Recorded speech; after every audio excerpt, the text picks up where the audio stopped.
జై శ్రీరామ్. శ్రీమాత్రే నమః. శ్రీ గురుభ్యో నమః. 2024 సంవత్సరం జూన్ మాసంలో 15వ తారీఖు నుంచి జూన్ నెల 29వ తారీఖు వరకు కూడా గోచారంలో ఒక విశేషాంశం ద్వాదశ రాశుల వాళ్ళకి చోటు చేసుకుంటుంది. ఆ విశేషాంశం ఏంటంటే బుధాదిత్య యోగం. బుధాదిత్య యోగం ద్వాదశ రాశుల వాళ్ళకి యాక్టివ్ కాబోతూ ఉంది గోచార గ్రహస్థితుల రీత్యా. అసలు ఏంటి బుధాదిత్య యోగము, దీనివల్ల వచ్చే ఫలితాలు ఏంటి, ఇవన్నీ మనం చూద్దాము. బుధాదిత్య యోగం ఎప్పుడైనా సరే రవి బుధులు కలిసి ఒక రాశిలో ఉంటే కనుక దాన్ని బుధాదిత్య యోగం అంటాము. ఈ బుధాదిత్య యోగము 12 రాశుల్లో కూడా రవి బుధులు కలిసే అవకాశం కలుస్తారు. ఎందుకంటే రవి బుధులు ఇద్దరు కూడా పక్కపక్క రాశుల్లోనే ఉంటారు, లేదంటే చాలా టైమ్స్ వాళ్ళిద్దరు కలిసి ఒక రాశిలోనే సంచారం చేస్తూ ఉంటారు. అంత మాత్రాన అందరికీ బుధాదిత్య యోగం అప్లికేబిలిటీ ఉండదు. మీరు పుట్టినప్పుడు మీ జన్మజాతకంలో కనుక రవి బుధులు ఇద్దరు మిథున రాశిలో ఉన్న, కన్యా రాశిలో ఉన్న, అలాగే సింహరాశిలో ఉన్న, మేషరాశిలో ఉన్నా కూడా బుధాదిత్య యోగం వర్తిస్తుంది. ఈ రాశుల్లో కనుక రవి బుధులు మీరు పుట్టినప్పుడు ఉంటే కనుక మీ జన్మజాతకంలో మీకు బుధాదిత్య యోగం వర్తిస్తుంది. ఇప్పుడు అందరికీ అలా పుట్టాలని ఉండదు కదా. అప్పుడు గోచారంలో వచ్చినది డెఫినెట్గా మనం ఒడిసి పట్టుకోవడానికి అవకాశం ఉంటుంది. అలా ఒడిసి పట్టుకోవడానికి ఏం పరిహారం చేస్తే మీ జన్మజాతకంలో లేకపోయినా మీరు యాక్టివేట్ చేసుకోవచ్చు.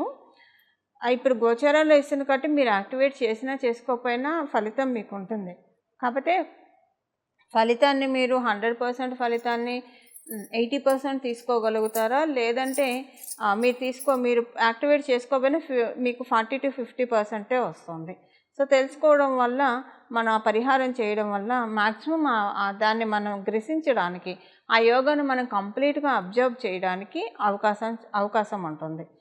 ఈ బుధాదిత్య యోగం ఇప్పుడు మనం ఈ రాశిలో ఉంటే బాగుంటుందని తెలుసుకున్నాం కదా. మీరు పుట్టినప్పుడు కనుక ఈ రాశిలో మీకు బుధాదిత్య యోగం ఉంటే ఇప్పుడు గోచారంలో వచ్చింది కాబట్టి ఇది నిజంగా ఇంకా చాలా ప్లస్ అవుతుంది. మీకు అందరికంటే కూడా ఎక్కువగా మీకు శుభ ఫలితాలు ఉంటాయి. అయితే ఇప్పుడు మనం కొంతమంది మనకి చెప్పే కంప్లైంట్, మనం తరచుగా వినే కంప్లైంట్ ఏంటంటే నాది యోగ జాతకం కాదు అని కొంతమంది బాధపడుతూ ఉంటారు, అనుకుంటూ ఉంటారు. వాళ్ళ జాతకాన్ని వాళ్ళు నిందించుకుంటూ ఉంటారు. అయితే యోగాలు అనేవి మనకి గోచరంలో గ్రహదేవతలు కలిగిస్తూ ఉంటారు. మనం పుట్టినప్పుడు గోచర గ్రహదేవతలు కావచ్చు, మన జన్మ గ్రహస్థితిలో యోగాలు ఉంటే అవన్నీ యాక్టివేట్ అవుతాయి. ఒక్కొక్కసారి మనకున్న యోగాలు నిద్రాణంగా కూడా ఉంటాయి, వాటిని యాక్టివేట్ చేసుకుంటేనే యాక్టివేట్ అవుతాయి. ఒక్కోసారి అవయోగాలు కూడా నిద్రాణంగా ఉంటాయి.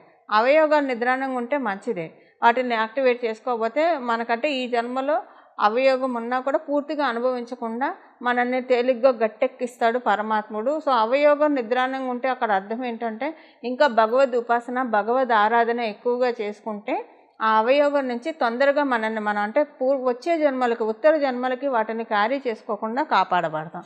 ఒకసారి తెలియకుండా కూడా చాలామంది అవయోగాలను యాక్టివ్ చేసుకుంటూ ఉంటారు. అవయోగాలను ఎలా యాక్టివ్ చేసుకుంటారు అనే విషయం అసలు దీనికి సంబంధించి సపరేట్గా ఒక స్పెషల్ వీడియో మళ్ళీ మనం మాట్లాడుకుందాం. బట్ ఇప్పుడు దీనికి సంబంధించి మనం మాట్లాడుకుందాం. యోగం ఇనాక్టివ్లో ఉంటే కష్టం కదా. యోగం ఇనాక్టివ్లో ఉంటే యోగాన్ని యాక్టివేట్ చేసుకోవాలి. ఇప్పుడు గోచారంలో నాది యోగ జాతకం కాదు అని బాధపడేవాళ్ళు, వాళ్ళ కోసమే గోచారంలో గ్రహస్థితులు మనకి ఇలాంటి చక్కటి అవకాశాన్ని కల్పిస్తూ ఉంటాయి అన్నమాట. ఈ యోగం వచ్చింది, ఇది చేసుకుంటే కనుక మీకు అది ఇంకా మొత్తంగా మీరు తీసుకోవడానికి అవకాశం ఉంటుంది. లేకపోయినా కూడా ఉంటుంది, అవి పరిహారం చేసుకుంటే ఇంకా ఎక్కువగా గ్రాప్ చేసుకోవడానికి అవకాశం ఉంటుంది. ఇప్పుడు చూడండి, మనకి లాటరీ ఉంటుంది. ఇప్పుడు లాటరీలను చాలామంది వేస్తూ ఉంటారు. అప్పుడు ఒక్కొక్కసారి లక్కీ డిప్లో కొంతమందికి వస్తూ ఉంటుంది. అంటే వాళ్ళకి యోగం స్టార్ట్ అయ్యి యాక్టివేట్ అయితేనే అలాంటివి వస్తుంటాయి. అంటే ఇది ఓన్లీ దీనికనే చెప్పట్లా, ఉద్యోగంలో ప్రమోషన్ కావచ్చు, వాళ్ళు లక్కీ ఫెలో అని అనుకుంటారు. వ్యాపారస్తులను కావచ్చు, ఉద్యోగస్తులను కావచ్చు, ఎక్కువగా శ్రమ పడకుండా సంపాదించేస్తున్నారు. ఎక్కువగా శ్రమ పడకుండా సంపాదించే జాతకులు గురుబలం ఉన్నవాళ్ళు, బుధాదిత్య యోగం ఉన్నవాళ్ళని నిస్సందేహంగా చెప్పచ్చు. ఉద్యోగ వ్యాపారంలో వాళ్ళు రాణిస్తున్నారు, ఎక్కువ శ్రమ పడకుండా అంటే డెఫినెట్గా వాళ్ళకి గురుబలం, రవి బుధ బలం అంటే బుధాదిత్య యోగం ఉంటేనే ఉంటుంది. దానికి ఏం పరిహారం చేసుకోవాలి? ఇప్పుడు మీ అందరికీ కూడా బుధాదిత్య యోగం యాక్టివేట్ అవ్వాలంటే ఇప్పుడు గోచారంలో ఉంది కాబట్టి అది యాక్టివేట్ అవ్వాలంటే ఇప్పుడు గోచారంలో మనకి వర్షం పడుతూనే ఉంటుంది. దాన్ని నిల్వ చేసుకునే వాళ్ళకి సంవత్సరం అంతా స్కేర్సిటీ లేకుండా చక్కగా వాటర్ సరిపోతుంది. నిల్వ చేసుకోలేని వాళ్ళకి అందరితో పాటు వర్షం పడుతుంది, కానీ నిల్వ చేసుకోలేరు కదా. సో అలానే ఇక్కడ సేమ్ అదే విషయం వర్తిస్తుంది. అలాగే ఇప్పుడు టీచరు ఒక క్లాసులో కావచ్చు, ఒక యూనివర్సిటీలో కావచ్చు, టీచర్ అందరికీ సమానంగా టీచ్ చేస్తుంది. కానీ యోగం బాగా ఉన్నవాళ్ళు ఎక్కువ పాయింట్స్ క్యాచప్ చేయగలుగుతారు. టీచర్ చెప్పిన దాంట్లో ఎక్కువ పాయింట్స్ వాళ్ళు ఎక్స్ట్రాక్ట్ చేయగలుగుతారు వాళ్ళ బ్రెయిన్ తోటి. కొంతమంది అసలు చెప్పింది కూడా క్యాచప్ చేయలేకపోతారు. కొంతమంది చెప్పినంత వరకే క్యాచప్ చేస్తారు. కొంతమంది ఎక్స్ట్రాక్ట్ చేసుకుంటారు, ఇంకా కొన్ని క్వశ్చన్స్ కూడా అడుగుతారు. సో ఇదంతా ఎవరికి జరుగుతుంది? జన్మజాతకంలో బాగా యోగం ఉన్న వాళ్ళకి. సో టీచర్ అందరికీ చెప్తుంది. అలాగే ప్రకృతి మనందరికీ యోగాన్ని ఇచ్చినా కూడా, అంటే గోచరంలో యోగాన్ని ఇస్తుంది. ఎవరికి ఎక్కువగా క్యాచప్ చేసుకోగలుగుతారు? వాళ్ళ జన్మజాతకంలో ఆల్రెడీ యోగంలో పుట్టిన వాళ్ళు ఎక్కువ క్యాచప్ చేసుకోగలుగుతారు ఈ గోచరంలో వచ్చిన యోగాన్ని కూడా. అలా కాకుండా అందరూ క్యాచప్ చేసుకునే విధంగా ఈ మనం ఇప్పుడు ఏం పరిహారం చేయాలో కూడా మనం ఒకసారి చూద్దాం. అసలు దీని ఫలితాలు ఎలా ఉంటాయి, ద్వాదశ రాశుల వాళ్ళకి విడివిడిగా మనం తెలుసుకుందాము. కుంభరాశిలో ఉన్న ఈ బుధాదిత్య యోగము మీ థాట్స్ని అన్నిటినీ కూడా మేనిఫెస్ట్ చేసే విధంగా ఉంది. ఉద్యోగానికి సంబంధించి, వ్యాపారానికి సంబంధించి మీరు ఏవేవైతే అనుకుంటున్నారో అవన్నీ కూడా మేనిఫెస్ట్ అవుతాయి. ఇంత సంపాదన ఉంటే బాగుండు, ఇన్ని డబ్బులు వస్తే బాగుండు. సో ఏం చేస్తే అంత సంపాదన పెరుగుతుంది, ఏం చేస్తే డబ్బులు వస్తాయి, అలాంటి థాట్స్ వచ్చి ఆ థాట్స్ అన్నీ ఇప్పుడు మనకి చాలా మన మధ్యలో చాలా ఆలోచనలు వస్తాయి. వచ్చిన ఆలోచనలో కనీసం 30% కూడా కార్యరూపం దాల్చవు. కానీ ఇప్పుడు ఇది డెస్టినీ తీసుకున్న డ్రైవ్ కాబట్టి, అమ్మవారు తీసుకున్నది కాబట్టి, ఇప్పుడు తల్లి తలుచుకుంటే బిడ్డకి అన్నీ ఇన్ టైంలో అయిపోతాయి. పిల్లాడు ఆడుకుంటూ ఉంటే తీసుకొచ్చి 4 వాయించి, స్నానం చేయించి, అన్నం పెట్టి, శుభ్రంగా టైంకి పడుకోబెట్టి, చదవమని చెప్పి ఇవన్నీ తల్లి చేస్తుంది. అవన్నీ చేస్తే పిల్లాడి ప్రోగ్రెషన్ కావచ్చు, పిల్ల ప్రోగ్రెషన్ బాగుంటుందని.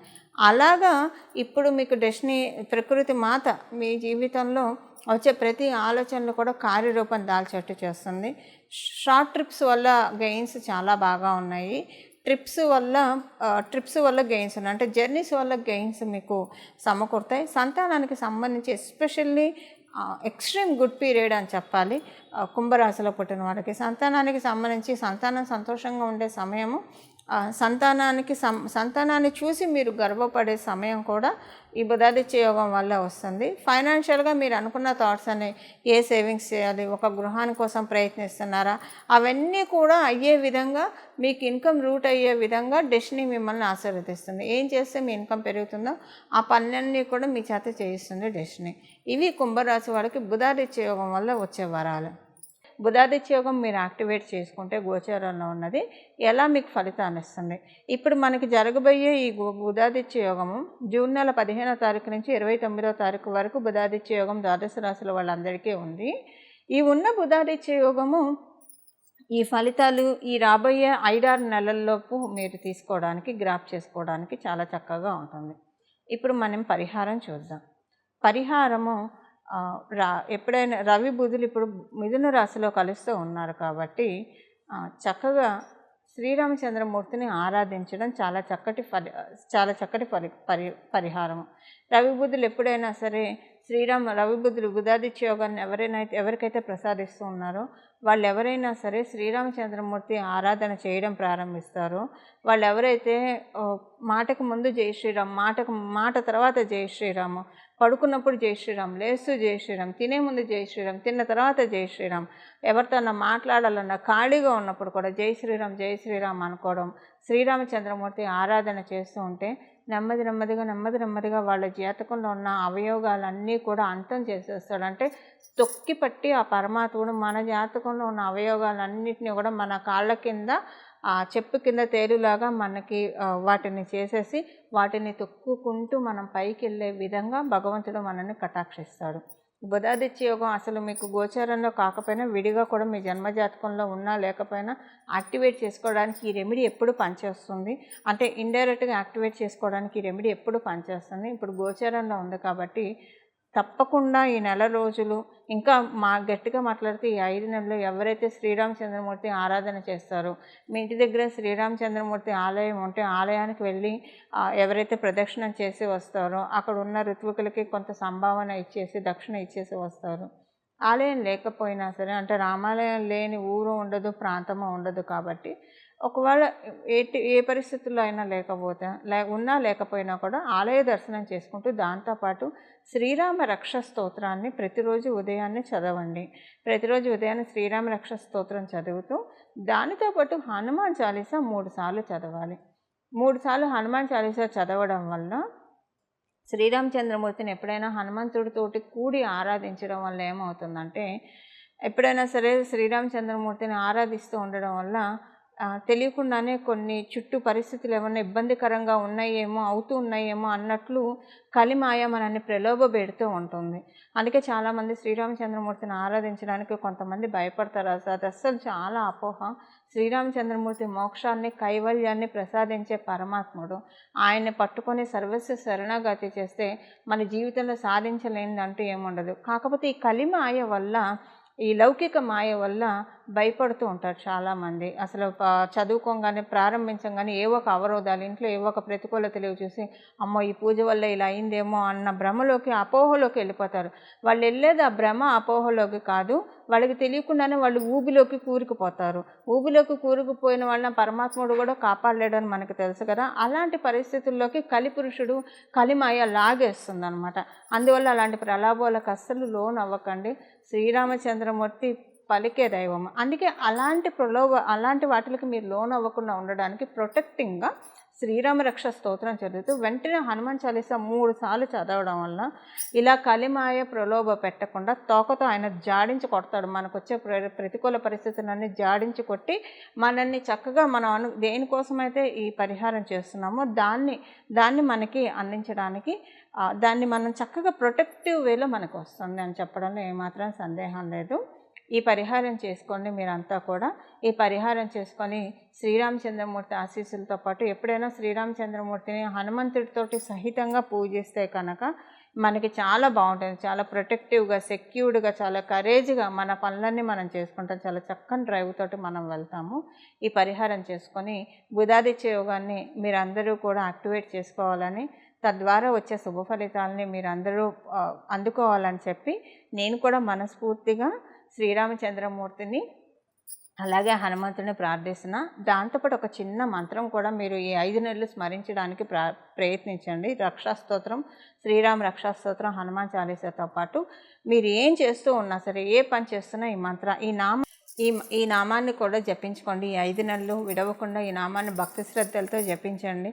మీరు పొద్దున్న లేచిన దగ్గర నుంచి రాత్రి పడుకునే వరకు కూడా, రాత్రి పడుకునే వరకు మీరు ఏ అవస్థలో ఉన్నా సరే, అంటే ఎటువంటి కండిషన్లో ఉన్నా సరే, మీరు మనసులో అయితే ఈ నామాన్ని జపించుకోవచ్చు.